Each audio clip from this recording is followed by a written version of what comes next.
kita ko para sa amin palang 4. Yeah, kaya dyan, di ba, sana hindi ka nag-anak ng nag-anak. Real talk, di ba? Kasi mahihirapan ka, para sa di, mahihirapan ka, at bukod sa'yo, mahihirapan yung mga bata. Totoo. Di ba? Ikaw Lalo nga po, bilang ama ay magiging masaya, makikita mong yung anak ko hindi ko mabigyan, hindi ako makapagbigay, tas yung anak ko hindi makapunta sa magandang eskwelahan, hindi matustusan ng pangangailangan, pag may sakit, matataranta ka dahil wala kang gusto mo ba yon? Di ba hindi? Kaya we do not advise na mag-anak lang na mag-anak ang mga lalaki kahit gaano ka pa kagwapo at ang mga babae rin kahit gaano ka pa kalaya. Di ba? Kailangan maging matalino tayo sa mga desisyon. Kaya ko na bang bumuhay ng anak? At magbigay ng isang disenteng buhay sa pamilyang bubuuin ko kung sakasakali. Yun ang dapat nating, hindi yung, di ba, nakakatuwa lang pa pinag-uusapan. Ang dami mong anak. Pero, di ba, more than that, kailangan natin maris, it's not a joke, ha? Joke yung pagkakaroon ng maraming anak, tapos hindi mo kayang bigyan ng disenteng pamumuhay. Dahil yun ang talagang unang responsibilidad natin bilang magulang, yung mabigyan ng magandang kinabukasan yung anak natin. At kung hindi natin kayang gawin, nakakalungkot yun para sa mga bata. Kasi minsan kaya ka nahihirapan, di ba marami tao, kaya nahihirapan, biktima ng mga sitwasyon. May mga tao rin naman nahihirapan dahil sa mga ginawa mong desisyon. Di ba? Yung ganun. So, anong mga bukod sa pagtitinda sa palengke ng isda, may iba ka pa bang ginagawa para matustusan ang pangangailangan mo at ang mga mahal mo sa buhay? Pagtitinda lang po ng isda, pero pag natatanggal po ako ng amo ko sa palengke, nagtsatsaga po akong construction, tricycle driver. Minsan nagawa mo yon sa isang araw, magta-tricycle ka muna, tapos magtibinda kang isda, tapos yung... Opo. Naglako din po ako ng isda, tricycle tricycle ang gamit. Anong pinakamabigat na pinagdaanan mo bilang isang breadwinner? Yung munti ka ng sumuko at akala mo hindi mo talaga malalampasan yung pangyayaring yun. Sobra-sobra po, hindi na ako nakaimik. Pumasok na lang po ako ng kwarto, halos napatak ng luha. Yung anak kong 2001 or 2002, tanda ko po yung aking anak na panganay na halos lahat ng pinsan nakabago. Yung anak ko wala po. Diba? Nahingi, wala po ako maibigay. Kasi iniisip ko nga yung time niya doon sa mga anak niya. For example, di ba, 2 a.m., papasok siya sa palengke, tatrabaho siya. Uwi ka, 6:30 ng gabi. So pag uwi mo, gagawin mo, kakain ka na lang. Magluluto pa po yun para pagkain niya. Masailan din po yung bata ko ngayon. Kahit may dala na akong pagkain, minsan hindi niya gustong kainin. Ilang oras lang ang tulog mo? Halos parang hindi na po ako nakakatulog ng 3 oras sa gabi. Dahil ilaw na po ang tulog ko pag lumampas ng mga 7. Bago makarating sa bahay, bago matulog. Hindi naman basta po makahiga, maglilinis pa. Dahil lang may isda. Kailangan mong gawin yun kasi nag-anak ka eh. Yun ang ano. Pero may anak kang bubuhay. May curious lang ako, pwede magtanong. Kuya Rodel, ano pong pakiramdam na pagising nyo sa umaga at bago kayo matulog, araw-araw, parehas po yung pagdadaanan nyo na hindi kayo sigurado kung magbabago pa yung sitwasyon? Paulit-ulit yung bigat. Tinalagay ko na lang po sa isip ko, laban lang. Walang susuko. Kahit araw-araw maglakad sa madaling araw, papuntang palengke, naulan, diretso, hindi pwedeng tumigil sa bahay, walang kakainin sa maghapon. Gusto ko yun. Laban lang. Gusto ko yung sinabi, yung laban lang. Kasi wala rin namang talaga sa buhay yung masasabing hindi na to magbabago eh. Hindi natin alam. Diba? Kasi yung Panginoon, napaka-misteryoso ng mga plano niya eh. At hindi rin man siya papayag na masadlak tayo habang buhay sa hirap. Diba? Iikot at iikot ang mundo. Lalong-lalo na kung may ginagawa ka. Masipag. May ginagawa kang paraan, hindi ka sumusuko. Nakikita rin ng Diyos, diba? At ng universe ang ginagawa natin. At kusa siyang aayon eh. Kung hindi ka sumusuko at gumagawa ka ng lahat ng kaya mo, magbabago at magbabago. Diba? Kaya tama, huwag susuko hanggat hindi nagbabago ang sitwasyon. Diba? Para sa'yo at para sa mga naging anak mo. Okay. May gusto kang sabihin sa mga anak mo ngayon? Jandel, ang pag-aaral mo ay pagigihin mo dahil hindi habang buhay, nakatayo ngayon, Papa. Tsaka sa mga kapatid mo, kung nakikita man ako, dito sa TV ngayon, Jesus Calderon, nasa Siargao ka ngayon, di ko alam kung kaya mo sa Tagalog, sa salita ko. Mahal naman kita. Magkikita tayo. hanggat ako'y buhay pa. Sa kay Ineng, sa kapatid ni Jandel, Princess Lira, sa Talontres, Las Piñas, mahal na mahal kita. Nung nakaraang bago magpasko, pinunta naman kita. Alam mo yan, mahal kita. Yun lang po. So, mabuhay ka, ituloy mo ang sipag mo, at huwag kang susuko sa sipag mo at sa iyong determinasyon. Hindi naman malayong maibigay sa iyo ang deserve mo at sa mga anak mo at sa mga mahal mo sa buhay. Diba? For as long as we do our part. Yes. At Diba? saka, he's trying his best Yes. na ikaw ay nandoon para sa mga anak. So, dasal ko yung anak mo dun sa Siargao. So, Isang araw makita rin kayo mapuntahan. At dumating yung araw na, kasi yun ang kinasasakit niya, di ba? Yung nakita niyo yung anak niya, natatanging walang suot na maayos at bago, samantalang lahat ng kasama hindi. Siyempre masakit yun para sa tatay, di ba? Hangad namin, panalangin namin, balang araw, maibigay mo yung gusto mong ibigay sa mga anak mo, ang kanilang pangangailangan at kanilang mga kagustuhan. Kasi magkaiba yun, di ba? Yung want mo tsaka needs. Di ba? Importante mabigay mo yung mga needs nila, pero ang sarap din para sa tatay, for sure, na mabibigay mo yung gusto naman nila, extra, bukod dun sa totoong pangangailangan nila. We will pray for you and we are rooting for you. Susuportahan ka namin. Kaya ngayon pa lamang, nandito na kami para pag-ainin kahit papano ang iyong sitwasyon. Diba? Pang-awas sa iyong mga bilihin at gastusin, bibigyan ka namin ng 100 kilong bigas. Kasi 4 na sako, 25 kilos times 4. So guys, good evening. Good evening everyone. Ang actual temperature natin ngayon is plus 2 degrees Celsius outside temperature. At ang ating temperature, inside temperature is 17 degrees Celsius kasi meron tayong heater. Kaya naka-sweater kami lagi. At good evening guys. Actual time is 5 p.m. and 50 minutes. So, alam nyo guys, kung bakit ko talaga pinarinig yung ano natin ngayon, yung ating yung tema ni Vice Ganda tsaka ng buong team ng grupo nila sa Showtime. Kasi alam nyo guys, sa totoo lang, ako'y talagang nanonood na mula noong 1980s pa ng mga pelikula, entertainment show, mga ganyan, mga daytime show. Basta lahat ng pinapanood ko. Lahat ng mga artista, halos kabisado ko na silang lahat. Pinapanood ko na yan noon pa. So alam nyo guys, kasi ganito ang problema kasi sa Pilipinas, hindi pa rin talaga hindi pa rin siniseryoso ng mga mahihirap ang family planning. Kasi alam nyo guys, sa akin, ang ko lang sa ating mga Pilipino, yung payo ko, at huwag kayong magagalit kasi talagang nagbibigay ako ng payo kahit noon pa kasi isa din ako. Isang tuka, isang kahig din kami noon. Lumaki kami sa ganun, isang kahig, isang tuka. Kaya nga sinasabihan kami dati na taga-bundok kasi hindi naman talaga kami taga-bundok.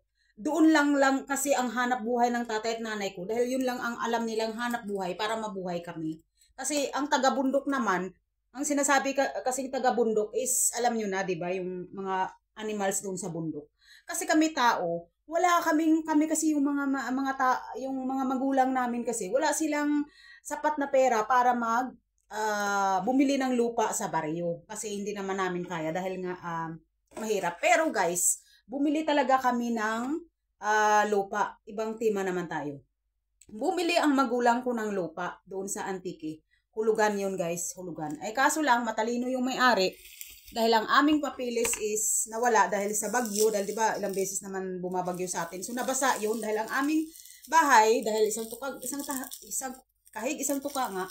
Ang bahay namin pag umuulan din sa loob ng bahay. So, yun yung bakit ako hindi nag-anak ng marami. Kasi, alam ko ang hirap ng buhay. Bakit ako mag-anak ng marami? Kung ako nga, sarili ko nga, halos hindi ko kayang buhayin kasi wala naman akong sariling fix na trabaho, wala na akong sariling fix na hindi rin ako nakatapos ng college level lang. Tapos hindi ko rin kayang umupa ng sariling bahay. Tapos guys, bakit pa ako mag-anak ng marami? At bakit pa ako mag-anak kung ang sarili ko hindi ko na nga alam kung saan ako titira? Diba, logic lang naman yun eh. Alam mo, ito lang mga payo ko sa inyo, mga babae at lalaki, mga bata at may edad at matatanda. Alam nyo, buksan nyo lang yung inyong mga mata at inyong isip. Bakit kayo mag-anak ng isa or dalawa or tatlo kung alam ninyong sarili nyo nga, hindi nyo alam kung saan kayo titira, di ba? Lagi naman ninyong isipin yun. Kasi tama talaga si Vice Ganda. Oo, tama talaga siya. Kasi, bakit mag-anak ng marami? Ang hirap-hirap na nga ng buhay. At saka, hindi ko rin talaga maintindihan yung mga ibang Pilipino no? Ba't, alam mo, dinadaan lang nila sa biro ang mga, ay Diyos ko Maria. Kasi alam nyo guys, ako yung nagagalit rin kahit mismo sa mga kapatid ko. Nagagalit talaga ako kasi sabi ko nga sa kanila, kung wala kayong fix na trabaho, isang anak lang, wala. Di nabaliwala lang talaga yung mga payo ko. Tapos sa akin pagalit. Pagtatawag ako sa bahay, walang sumasagot. Imagine niyo guys ha, pamamahay ko yun, doon sila nakatira. Pero pag tumawag ako, hindi sinasagot. Imagine niyo yun ha, pamamahay ko yun, doon sila nakatira. Tapos pag ako tumawag, hindi sinasagot. Ano ibig sabihin nun? Galit pas, ay Diyos ko Maria.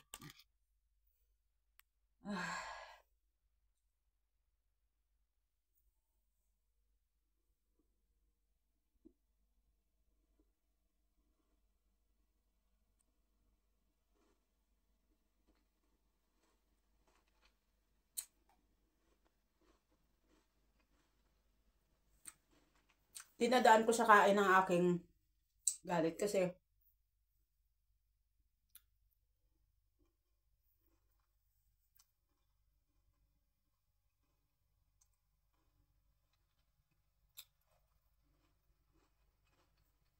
hindi ko talaga maintindihan, pero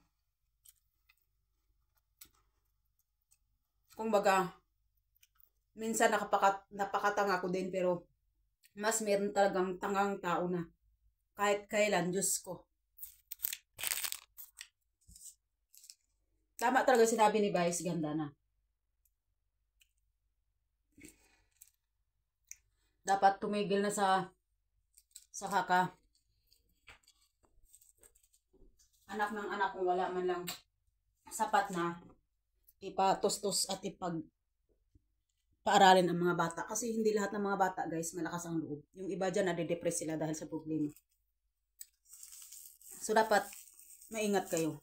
At kayo din talaga mismo ang mag-ingat. Kayo naman mga babae, ang mga babae na hindi talaga alam ang paano gamitin ang mga family planning. Alam nyo, ang ibig sabihin ng family planning, gumamit kayo ng kondom, gumamit kayo ng pills, or maglaygit kayo para hindi kayo mabuntis. Number 1 kasi ang babae talaga magdala, hindi lalaki. Babae talaga. Babae ang magdala. Kasi minsan mga lalaki, siyempre inisip nila, basta ngayon gusto kong tumabi sa asawa ko tapos walang plano. So dapat guys, kasi kaya dito sa Europe, ang mga tao wala masyadong mga anak kasi number 1 iniisip nila, may trabaho ako, sino mag-alaga kung may anak ako. Number 1 yun yun talaga yung number 1 na iniisip nila. May trabaho ako, sino mag-alaga ng mga anak ko. Ay, yung bahay ko ang liit. So, pag nag-anak ako, walang kwarto yung anak ko. So, yun ang number 1. At, pangatlo, ay, ang sahod ko ang liit, hindi ko kaya mag-anak ng, ng 2 or 3. So, karamihan dito, ang anak is 1 lang or 2. At yung iba ay walang anak. Kasi, yun nga yung dahilan. Yung, bukod sa maliit yung kanilang sweldo, maliit pa yung bahay nila, at walang mag-aalaga kung sila ay mag-anak. So, kaya grabe talaga ang kumbaga sa mga Japanese, ganun din, mga sa Amerika, dito sa Europe, ganun din, na mga sa ibang countries din, sa South Africa, mga ganun din sila dun yung talagang iisa lang ang anak o 2 kasi nga sa hirap ng buhay. So, yun ang payo ko guys, na huwag kayong magagalit. Magmula ngayon, isipin rin ninyo, gamitin ninyo ang family planning. Ang family planning is para maiwasan wag mag-anak ng marami, maglaygit, pagkatapos mag-anak kayo ng isa, maglaygit na agad kayo, or mag-pills kayo or mag-kondom ang lalaki para hindi kayo mabuntis. Kayo rin mismo mga babae ang magdala. Na dapat alam na ninyo kung anong gagawin para hindi kayo mabuntis. Huwag kayong ay, bahala na, basta ganun, bahala ng Diyos. Guys, si Lord, di ba ang kasabihan is, nasa tao ang gawa, nasa Diyos ang awa. Kaya, ang gawin ninyo, gawin muna. Gawin ang mga bagay at dasal. Una muna gawin ang mga bagay na dapat gawin na tama plus dasal. Kasi kung pwede mang unahin ninyo ang dasal pero sabay gawa. Kasi hindi pwede na puro lang, alam nyo guys, hindi naman ang tao naman talaga gumagawa eh. Sino ba ang gumagawa? Sino ba ang nag-ano ng anak? Diba ikaw? Hindi naman ang Diyos. So yun eh. So yun yung payong ito is para yan sa inyong ikabubuti, para hindi kayo mahirapan ng husto, para hindi kayo, hindi nyo makita na kawawa yung mga anak ninyo. Kasi kahit ako, minsan maraming beses na, alam mo ito number 1, itong anak ko. Itong bunso namin na 10 years old. Sabi niya, mama, kasi meron akong pinasuot sa kanya. Sabi niya, ito yung damit mo. Mama, sabi niya, ay, Diyos ko, mama. Sabi niya, ganun. Alam mo ba yung mga suot ng mga kaklase ko, mama? Mga Adidas o kaya Nike. Ay, Diyos ko. Sabi ko, hindi mo kailangang gayahin yan. Ang importante, kapag aral ka ng husto at ang mga bagay-bagay na yan is mabibili natin yan kapag nag-aral ka ng mabuti at kapag may trabaho kang maayos. Sabi ko, kung may kung mayaman tayo, mabibili natin yan. Ay kaso yung buhay natin is ganito. Yung yun lang, kung ano lang maisusuot mo, yun ang kaya natin. So kaya magdasal lang tayo guys. Kasi nga, sabi nga ni Vice Ganda is, ang Diyos naman ang universe naman is nakikita kung ang tao is may plan, may pangarap at gumagawa. So, pag masipag ka at may gumagawa ka ng tama at talagang hindi ka sumusuko sa buhay, so uunlad ka pagdating ng araw. So, at naniniwala ako guys, kasi nga galing din kami sa hirap, isang kahig, isang tuka. Pero ang pag-unlad ng buhay guys, talagang hard work. Kailangan mo talaga magsipag ka, kailangan mo talagang gumising ng alas 4 or alas 3 ng madaling araw guys.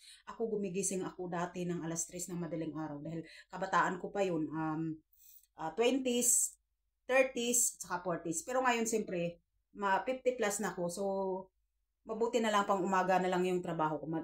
Madalas ako pang umaga. So, kaya sa awa ng Diyos. Kaya yun guys, ang pag-unlad talaga sa buhay is tiyaga. Oo, tiyaga talaga. At saka, kayong mga kabataan, mag-aral kayo ng husto. Huwag kayong tatamad-tamad. Huwag kayong sumagot sa magulang. Kasi, alam nyo guys, alam nyo mga bata, pagdating ng araw, kayo'y magiging magulang din. At masakit yan sa inyo. At pagsisihan ninyo ng husto yan kung sasagot-sagot kayo sa magulang ninyo. Sumagot kayo, pero laging may po. At huwag kayong sumigaw. Yung tono ninyo, nasa maayos at ipaliwanag ninyo ng husto kung ano yung gusto ninyong, kung ano ang ibig ninyong sabihin. Huwag lang basta-basta pabalang sumagot kasi masakit yan sa magulang. Oo, kahit ako, alam niyo mga anak ko, nasasaktan talaga ako pag sumasagot-sagot sila. Pero sinasabi ko rin sa kanila, huwag kayong sumagot ng ganyan kasi pagdating ng araw magkaanak kayo. Malalaman ninyo yan. Kagaya ng panganay ko, nung 2 years ago, or last year lang yata yun, mga ganun, wala pag mahigit isang taon lang eh. Pumunta ako sa kanya, doon ako natulog ng mga 2 gabi. Tapos bigla siyang nagsalita sa apo ko, sabi niya, sa anak niya, sabi niya, ay naku, sabi niya, mayabang na yan kasi nag-aaral. Ay, sabi ko, sumagot ako, ay, sabi ko, normal yan, ganun talaga ang mga bata. Tapos sabi ko, ay, di nakita mo na kung paano ka noon sa akin, sabi ko sa kanya, nakita mo na, sabi ko ganun. So, normal yan sa mga bata. Intindihin na lang at ipaliwanag ng husto na ganito talaga ang buhay at huwag pabalang sumagot sa magulang. Ang importante, para maging maunlad ang buhay niyo, para maging maunlad ang mga buhay natin, kaya tayong mga matatanda, huwag tayong pabalang sa kapwa magsalita. Sa bata man, sa matanda man, sa kaibigan man, sa kasamahan man, o basta sa social media, huwag tayong pabalang sumagot. Kasi masakit yan. At yan ay duble-duble pa kung bumalik sa atin. So, ranas ko na guys. Lahat ng karma naranasan ko na. ang sobrang sakit. Ang sakit-sakit. Kaya wag na wag tayong sumagot ng pabalang sa mga kapwa natin. Kahit nagagalit tayo ng gusto, wag na lang tayo magsalita. Mas maganda pa. Mas maganda pa, ikanta na lang natin yan para mailiko yung ating galit. Kasi kung manakit tayo ng kapwa, kakilala man natin yan, o kamag-anak man natin yan, o mga anak man natin yan, Diyos ko dahil bumabalik. Kaya maniwala kayo sa akin at totoo yan. So mas maganda pa magsalita kayo ng maayos or tahimik na lang at saka kayo sumagot kung malamig na ang ating mga ulo. Kasi guys, pareho lang tayo na nagkakamali. Ang sakit-sakit pag bumalik ang karma. Maniwala kayo. Sobrang sakit. Kaya mas maigi pa yung isang sakit lang. Pero pag bumalik sa iyo yun, 4-5 na sakit. Diyos ko Maria. Kaya maniwala kayo sa akin. Magpakabait, magpakabuti at kung pwede lang wag idaan sa emotion ang mga sama ng loob kasi masakit talaga. Masakit. So, yun lang guys ang payo ko. Maging mabuting tao tayo, maging marespeto tayo at huwag natin kalimutang magtiyaga sa ating trabaho at gumawa ng paraan para kumita at ang taong umuunlad ay gumigising sa madaling araw. Karamihan ng ganun guys, gumigising sa madaling araw.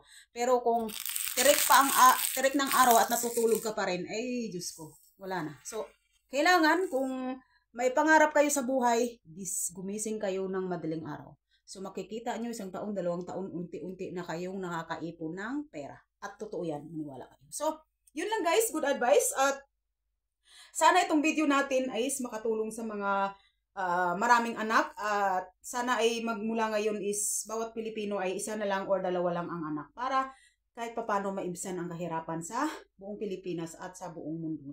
Salamat guys. God bless and Happy New Year to all of us. Thank you. God bless.